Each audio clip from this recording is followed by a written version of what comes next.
Hello, and welcome to my review of the Matrix franchise.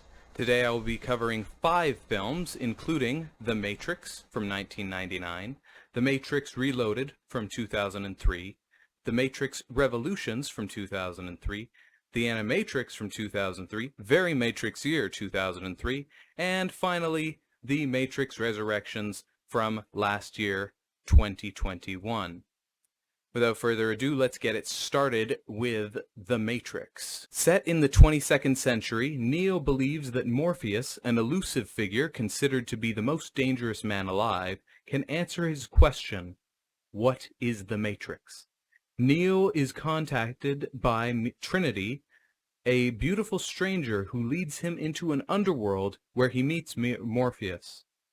They fight a brutal battle for their lives against a cotter of viciously intelligent secret agents. It is a truth that could cost Neo something more precious than his life. This is available for streaming on Crave and Starz in Canada, as well as HBO Max in the United States. I can see why this is as well regarded as it is as a classic action sci-fi film. The cast was excellent, other than Cypher, who I felt was a predictable villain. The action was also very well choreographed, and the CGI held up pretty well considering it's 23 years old. It actually, fun fact, came out just a couple weeks after I turned 1. I've heard the sequels aren't as good before watching them, so I was a little bit nervous, and I was worried that I was not going to like them as much as I liked this one. But I headed into them with quite an open mind, and you will see how I felt about them a little bit later. I don't have too much to say about this film other than what I had said just before, because it's hard for me to review a lot of these classic films and really add much to the conversation. I rated this film a 4.5 out of 5. Now let's move on to the next film in this franchise, The Matrix Reloaded. 6 months after the events depicted in The Matrix, Neo has proved to be a good omen for the free humans. As more and more humans are being freed from the Matrix and brought to Zion, the one and only stronghold of the Resistance. But a nasty piece of news hits the human resistance. 250,000 machine sentinels are digging to Zion and would reach them in 72 hours. As Zion prepares for the ultimate war, Neo, Morpheus, and Trinity are on a quest to save the human race from extinction, where they gain greater insight into the construct of the Matrix and Neo's pivotal role in the fate of mankind. This is available for streaming on Netflix in Canada and on HBO Max in the United States. I felt that this was a decent sequel to the original that consistently reminded me of other films, some from before and some from after. Maybe coincidental, maybe, well, obviously for the ones that are after, they may have taken inspiration from this film, or it's just common stuff in filmmaking, anyways. So, and it was a lot of what I had noticed in similarities was it depended on style and tone of a film. So a tone, probably coincident, probably just, how it is, how movie making is. Style, again, could be coincidental, especially with some of them that came out just a little bit before this film.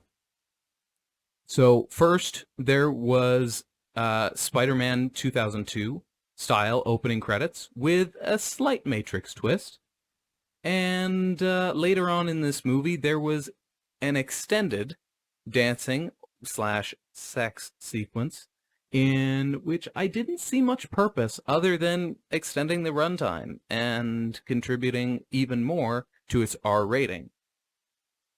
The overall beats of the story reminded me quite a lot of The Rise of Skywalker, a film that I will not be talking about much more right now, but maybe I'll do a franchise rewatch before the next Star Wars movie comes out next December. So stay tuned for that. Anyways, it reminded me of the overall story beats because it was a MacGuffin hunt. First, they had to go to the Oracle, who then tells him to find the Merovingian, who then leads him to the Keymaster, and then finally they arrive to find the Architect. Very much finding one thing to get to the next thing and get to the next thing just to try to get the story completed. It's kind of a generic plot in that way. The fight choreography reminded me quite a lot of Daredevil from 2003 as well. I think a lot of that is because maybe Daredevil was taking inspiration from The Matrix, whereas this one is obviously taking inspiration from The Matrix because it is a sequel. So that is a lot more forgivable on this film's part. The CGI actually looked a lot more like a PS2 cutscene, or maybe what a current pre-visualization sequence would look like. So it didn't hold up as well as the previous film, and I think a lot of that has to do with the fact that they maybe used it a bit more in this film. There was also much less intensity and tension in any of these fight scenes, especially when Neo was around, since he is basically Superman, or a god when he's in the Matrix, which leads them to sideline him for much of the film, same way they did with Captain Marvel in Avengers Endgame. The ending was a bit reminiscent in tone to The Empire Strikes Back, again, just a probably coincidental movie-making type thing. With all that being said, it was still an engaging film despite reminding me of both better and worse movies, and I would love to see what the Wachowskis could do with a superhero film or a comic book character-based film. I rated this a 3.5 out of 5. Now let's move on to the third film in the Matrix trilogy, The Matrix Revolutions. Neo finds himself trapped between the Matrix and the real world. Meanwhile, Zion is preparing for the oncoming war with the machines with very little chances of survival. Neo's associates set out to free him from the Merovingian, since it's believed that he is the one who will end the war between humans and the machines. What they do not know is that there is a threat from a third party, someone who has plans to destroy both worlds. This is available for streaming on Netflix in Canada and on HBO Max in the United States. I'd like to preface this review with a seizure warning, as there are multiple action scenes with strobing lights, so that's something if you have issues with strobing lights in film, please take extra precaution while watching this film. The third film in the Matrix trilogy was quite a disappointment compared to the other two. It was a generic action or war film, and the final battle was just like anything out of any other superhero film.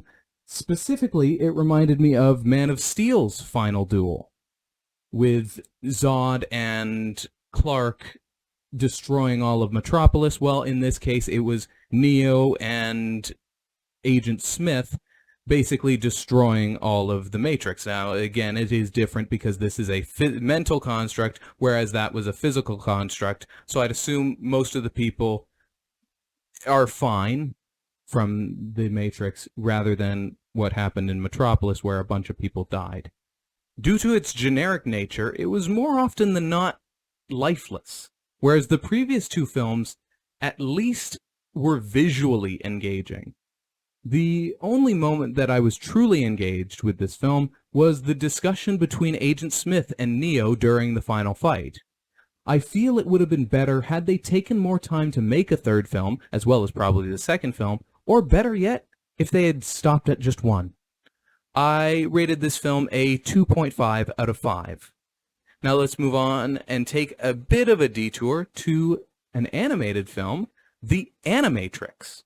Straight from the creators of the groundbreaking Matrix trilogy, this collection of short animated films from the world's leading anime directors fuses computer graphics and Japanese anime to provide the background of the Matrix universe and the conflict between man and machines. The shorts include Final Flight of the Osiris, The Second Renaissance, Kid's Story, Program, World Record, Beyond, A Detective Story, and Matriculated. This is available for rent or purchase in Canada and on HBO Max in the United States. This was a very wonderfully animated anthology film, and it really deepened the lore and enhanced the film universe of The Matrix. Each of the 9 films had a unique animation style, including CG, multiple anime styles, and film noir. I feel as though Star Wars Vision should have taken some inspiration from how well they crafted each story in this film and made it work in universe. And I hope they learn from their mistakes from the earlier season. I didn't hate Star Wars Visions, but I didn't feel it lived up to what it could have been. I think there were some really great shorts in that, but not as many that are worthwhile necessarily. Let's go into a bit of a breakdown on some of the shorts in this film. The first short was Final Flight of the Osiris. Again, it depends on how you watch the film. For me, it was first. Some other people, it might be the final short. It depends on how it is arranged. So, just an FYI. This short was a bit jarring to me due to my expectations of this being all 2D animations. It looked and felt like a video game cutscene, but it was animated fairly well, and it looked better than the Clone Wars movie, which came out 5 years later, as well as the Clone Wars show and a lot of the other Star Wars animated projects. I feel as though the Star Wars animated shows aren't animated as well as they should be. I'm not a big fan of that animation style. Other people might like it, and that's up to you, but I'm just not a big fan of it, so I haven't watched a lot of those. The second and third shorts is a 2-part short, The Second Renaissance, and they were probably my favorite shorts. It gave us a lot of insight into how humanity fell to the machines in the first place, and it actually created some sympathy for how they were treated. Even with the sympathy I felt for the machines, it doesn't negate the fact that this new society mistreats humans, just as the humans mistreated the machines. And it doesn't change how I felt about the hero's mission, and I don't think it would change your mind about how you feel about the hero's mission in the Source trilogy. The fourth short that I will be talking about is Kid's Story, and it's something that I'd recommend watching before you go see Matrix Revolutions, if you choose to see it, since it offers a brief backstory on one of the characters in the film. I at least in my opinion, it could be another character, but if it is, I've placed that new character, that other character, in with this other character from the Matrix Revolutions. Now, I won't be talking about any of the other 4 or 5, I think it's 5 shorts, just because I didn't have too much to say about any of those, other than, yeah, they were pretty good. Overall, I enjoyed this film and would put it on par with the original Matrix and feel it could actually really rival Love, Death, and Robots in its quality of animation and storytelling. I rated this film a 4 out of 5. Now let's move on to the most recent film in this franchise, The Matrix Resurrections. Return to a world of 2 realities, one, everyday life, the other, what lies behind it. To find out if his reality is a physical or mental construct, Mr. Anderson, aka Neo, will have to choose to follow the White Rabbit once more. If he's learned anything, it's that choice, while an illusion, is still the only way out of or into the Matrix. Neo already knows what he has to do, but what he doesn't yet know is that the Matrix is stronger, more secure, and far more dangerous than ever before. This is recently available on Crave in Canada, started on May 13th to be exact, and it is also streaming on HBO Max in the US. This movie was a bit of a roller coaster in how my opinion kept shifting throughout. My feelings on the film kept dropping steadily from its sort of promising beginning until it reached a low of 1.5 out of 5, in my opinion. Now, that's not the ending rating, but that's where it bottomed out for me. And that was by the time the Merovingian showed up. It tries so hard to be meta about sequels and reboots, but it's so ham-fisted and heavy-handed that it left my eyes rolling quite often. It features many scenes reminding viewers of the original Matrix and its sequels, and it doesn't feel like it can stand on its own. Now, mind you, it is a bit of a reboot/sequel, so it's understandable, but still, it relies a bit too much on the original film and its sequels. Despite the rocky start, it did redeem itself during the mission to save Trinity from the Matrix, and it honestly left me smiling and cheering during that sequence. Something that took me out of the movie was when Trinity and Neo confront the analyst at the end, because during that scene, Neil Patrick Harris's performance reminded me quite a lot of Barney Stinson, and it took me out of the movie. Despite having a stronger finish than the beginning, and I'm not talking about that god-awful post-credit scene. It was a terrible post-credit scene, and something I really, really disliked. It still couldn't live up to the heights of the franchise, and may have been better off dead. I rated this film a 2.5 out of 5. In terms of ranking this series, I would put The Matrix at the top, at number 1. At number 2, we would have The Animatrix. At number 3 is The Matrix Reloaded. At number 4, I would put probably The Matrix Revolutions. Or, I'd put it as a tie. Number 4 is a tie between Matrix Revolutions and Matrix Resurrections. They're both they've both got different flaws in their own ways. And I'd probably put them on par with each other and just really unnecessary films. Thank you for watching this video. If you liked it, take the blue pill and give it a thumbs up. If you'd like to see more from me, take the red pill and subscribe. If you have any suggestions or information you'd like to share, please leave a comment down below. Thanks again for watching, and welcome to the Matrix. Wait, what just happened? That was weird. Anyways, if you'd like to see some more reviews and ratings that I don't cover or haven't covered on my YouTube, please check out my Letterboxd profile. I will include a link in the description down below. Thanks again for watching a third time. See ya.